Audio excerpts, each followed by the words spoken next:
Here's a number that sounds like a typo.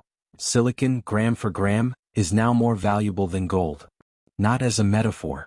As an allocation problem, companies fighting, bidding, and building billion-dollar plants over who gets it first. You'd assume that fight is between chipmakers themselves. Samsung versus SK Hynix, that kind of thing. It's not.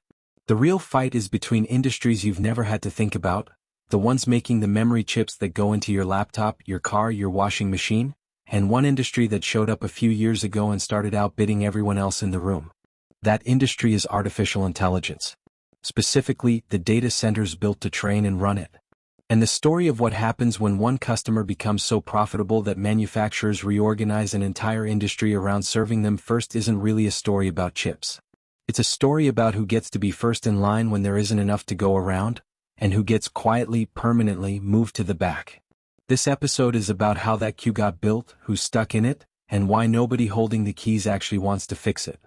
And it matters well past whether you'll ever buy a GPU or set foot in a data center, because the further down the queue an industry sits, the more its costs get passed straight to you at the checkout counter, without you ever knowing a wafer allocation meeting decided it months in advance. Semiconductor manufacturing doesn't behave like most industries when demand spikes. A clothing factory can add a shift. A semiconductor fab cannot. Building one costs tens of billions of dollars and takes years before it produces a single working chip. Converting an existing line from general-purpose memory to the specialized high-bandwidth memory, HBM, the stacked, ultra-fast memory that AI accelerators need to feed data to the chip fast enough to be useful, is its own multi-year, multi-billion-dollar undertaking. Capacity, in other words, is close to fixed in the short run. When a new class of buyer shows up wanting a lot of it at a much higher price, manufacturers don't expand to meet everyone. They redirect. That's exactly what happened. Samsung, SK Hynix, and Micron, who together make the overwhelming majority of the world's memory chips, have shifted the vast bulk of their combined production toward HBM for AI data centers, leaving only a fraction of capacity for the general-purpose memory that goes into everyday electronics. Footnote 1. By mid-2026, all three had their year's production fully sold out before a single new deal got signed at a summit meant to lock in more future supply. New capacity from facilities under construction isn't expected before 2027 or 2028 at the earliest. Footnote 2. Who loses that fight? Whoever pays the least per chip. And it's not close. Smartphones account for roughly 35% of global drum revenue, computers about 25%, and data centers around 20%. Automotive sits in the low single digits. Footnote 3. Which is almost funny because by chip count, cars are enormous.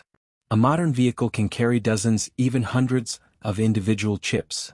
Analog, power management, safety, infotainment, compared to a laptop or phone getting by on a small handful. But raw chip count isn't what determines who gets served first. Margin per wafer is.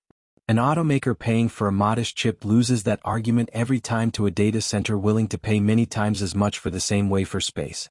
We've actually run this experiment before, just a smaller, contained version of the same fight. During the pandemic-era chip shortage, Volkswagen didn't lose its allocation to some other industry. It lost it internally between its own brands. CEO Herbert Diess said at the time that the group's volume brands, Volkswagen, Seat, Skoda, suffered most, while premium brands Porsche and Audi stayed resilient. Footnote 4. In China specifically, the company prioritized premium models and compromised on volume sales outright. Same shortage, same company, the cheaper cars still lost. Now play that forward. In 2026, it isn't Audi beating the ID.3 inside one company anymore. It's the entire automotive sector, luxury included, losing to an entirely different buyer. And this time even the premium end isn't safe because it's the high-tech, feature-rich vehicles. The ones with the big displays, the driver assistance systems, the always-on infotainment, that actually need more of the memory chips now getting redirected to AI data centers. Footnote 5. The very features that used to buy a vehicle protection in a shortage are the reason it's exposed in this one. Old generation DRAM prices are expected to climb 70 to 100% in 2026 alone. Footnote 5. NAND flash, the other major memory category used for storage rather than active processing, is tracking similarly. Year-over-year average selling prices are projected to rise over 100% in the first quarter of 2026 and over 240% in the second. Footnote 6. That's not a rounding error buried in a spec sheet. That's the kind of cost increase that shows up on a sticker. And it's not just cars absorbing the squeeze. Gaming graphics card production has been cut 30 to 40% in the first half of 2026 alone, as memory manufacturers prioritize the higher margin HBM going into AI accelerators over the standard memory that consumer graphics cards use. Footnote 2. Different product, same math. Whoever pays the least per wafer gets pushed to the back of the line, whether that's a car, a laptop, or a graphics card sitting in a store shelf that never restocks. If you think cars, or GPUs, or any of it, are expensive now, the honest answer the mechanics here point to is, not yet. This isn't a story you can tell from inside the United States alone. Two economies are worth stopping on, not because they're the only relevant ones but because they show two very different responses to the same squeeze. Deliberately set aside here, Japan's and China's own domestic fab investment programs, each substantial enough to deserve separate treatment rather than a compressed mention. Start with Taiwan, home to TSMC, still the world's dominant advanced node foundry. The company episode 20 already followed into Malaysia for chip packaging and testing. Footnote 7. Taiwan's leverage here isn't new. What's changed is the U.S. response to that dependency. The 2022 CHIPS and Science Act promised over $400 billion to build domestic capacity and reduce reliance on Taiwan specifically. 4 years in, the results are lopsided. TSMC's own Arizona facility, Fab 2, got pulled forward on the timeline, now expected in 2027 instead of 2028. Intel's Ohio production, by contrast, got pushed back from 2026 all the way to 2030. Footnote 8. One flagship American onshoring bet accelerating, a comparable one stalling by 4 years. Same law, same stated goal, opposite trajectory. Compare that to South Korea, which didn't wait for private companies to solve this alone. In June 2026, the government orchestrated a combined 800 trillion won, roughly $520 billion, commitment from Samsung and SK Hynix to build new fabrication capacity in the country's southwest, framed by the government as essential to the country's competitive position in the AI era. That's not a subsidy nudging a private decision. That's the state acting as co-architect of the build-out, timeline and all. And South Korea and Taiwan together already produce roughly 2/3 of the world's memory chips between them, which is exactly why neither country's choices are optional viewing for anyone else. The stakes for South Korea specifically aren't abstract. This year, SK Hynix overtook Samsung to become the country's most valuable listed company, a position Samsung had held for 26 years straight. In a country of this size, that's not a stock market curiosity, that's an economy visibly reorganizing around one industry's fortunes in real time. Footnote 9. Two countries, two different tools, two different speeds. The US is trying to buy its way to self-sufficiency and getting an uneven result. South Korea is treating chip capacity as a matter of national strategy on par with its own chipmakers' balance sheets. The comparative surprise. The constraint here isn't money. The US arguably has more of it in play than anyone. The constraint is execution speed against physics. You cannot compress a multi-year fab build no matter how large the check is, and a government willing to co-direct that build, not just fund it, appears to move faster than one relying on private timelines alone. Neither approach helps anyone waiting on chips this year though.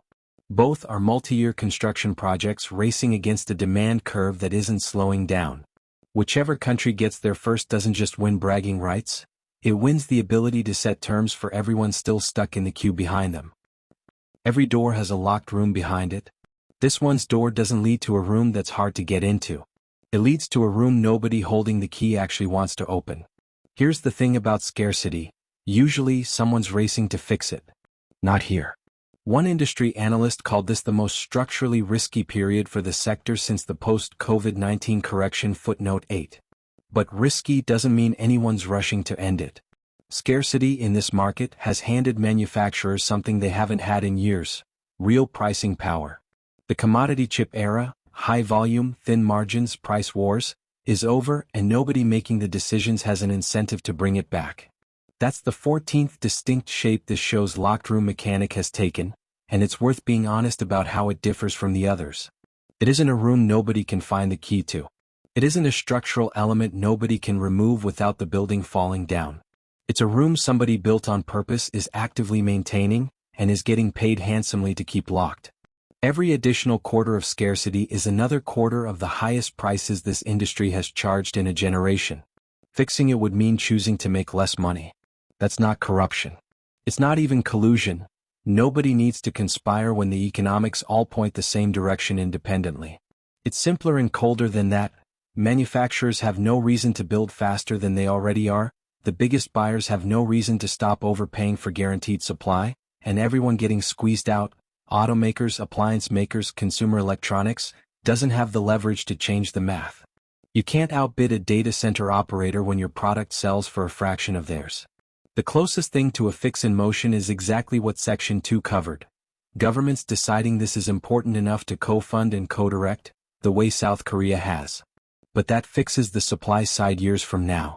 It does nothing for the businesses and consumers paying today's prices for today's scarcity, and even the most aggressive build-outs underway aren't expected to add meaningful capacity before 2027 or 2028 at the earliest. So the honest answer to why isn't this being fixed is, it is being fixed on a timeline of years for a problem costing people money today. In the meantime, the room stays locked, because for the people holding the key, locked is profitable. 2 episodes back in the China question, we named this exact placeholder and moved on. Chip export controls, the next chapter still being written in trade negotiations and tariff schedules rather than GDP reports. Footnote 10. Time to actually write it. Here's the twist, the story isn't escalation. It's the opposite. Through most of 2025, U.S. policy on advanced chip exports to China was straightforward containment, tighten controls, block equipment, cut China off from the tools it needed to catch up. Footnote 11. In December 2025, that reversed. The administration walked back the presumption of denial on NVIDIA's H200 chip, and by January 2026 the Commerce Department had shifted to case-by-case licensing under specific conditions. Third-party testing inside the U.S. before shipment, a cap limiting China-bound sales to half of domestic volume, and a 25% tariff on every shipment, paid straight to the Treasury. Footnote 12. The administration framed it almost like a business deal rather than a security policy. We're allowing them to do it, but the United States is getting 25% of the chip's dollar value. That's not containment anymore. That's monetized access. The same scarcity as leverage logic from Section 3, relocated to the export license desk instead of the factory floor. It hasn't gone unchallenged. Congress is trying to claw the authority back. A bill moving through the House would strip licensing power from Commerce and hand it to lawmakers directly, and a separate bipartisan group has pushed for a blanket ban on the chip-making equipment itself, arguing that once a piece of irreplaceable manufacturing hardware crosses into China, the leverage it represented is gone for good, pointing specifically to Dutch lithography equipment sales to China, which reportedly doubled year over year. Twice in a row. Meanwhile, China's own domestic alternative remains genuinely behind. Its leading domestic chip maker has repeatedly delayed its next-generation rollout, and by some estimates China can currently produce advanced chips at only a small fraction of U.S. capacity. Footnote 13. 3 actors pulling in different directions at once.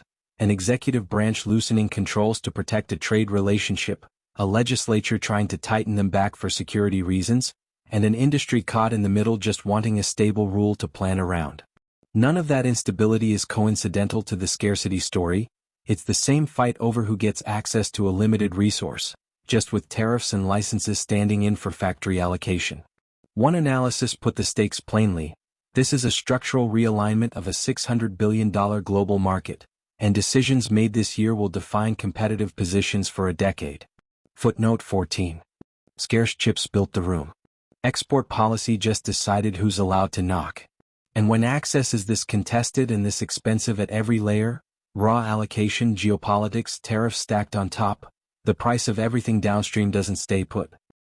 So, silicon costs more than gold, chip count doesn't matter, margin does, and the industries losing that fight are ones you actually rely on every day. Governments are racing to fix the supply side years from now. Export policy is adding another layer of cost on top of an already scarce resource, and nobody currently holding the keys has a real reason to unlock the room early. None of this stays contained to a spec sheet or a wafer allocation chart.